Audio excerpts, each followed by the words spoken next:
สไลด์ซ้ายเดี๋ยวจะมีปุ่มสีขาวนี่สไลด์ซ้ายก็คือเขามักเป็นสไลด์เป็นรูปรูปสี่เหลี่ยมสร้างแบบนี้บอหรือสไลด์แบบรูปจัตุรัสเนาะเขาก็สามารถเลือกได้คือกันตัวอย่างว่าเลือกเป็นรูปจัตุรัสเราก็จะ ensure fix maximize ก็คือ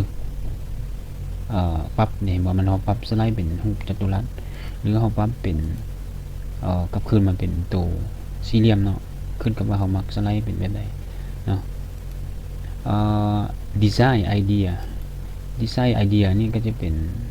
น generating idea หรือว่า design idea ที่ว่า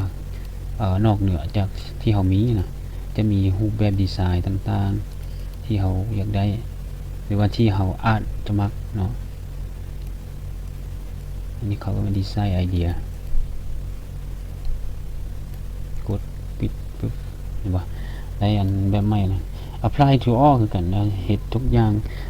apply ไปทุกสไลด์เป็นคือกันหมดเนาะอันนี้เป็น design idea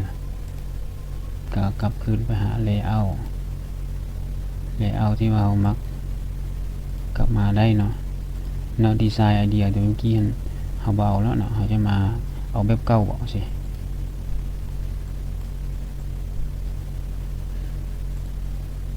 จบเท่านี้เนาะสำหรับเครื่องมือตัว design idea นี้ต่อไปจะไปหาตัวที่สำคัญแล้วก็ตัวที่ว่าลูกลิ้นละลายอยู่ในสไลด์เลยเนาะคือ transition กับ animation เนาะในหัวข้อต่อไป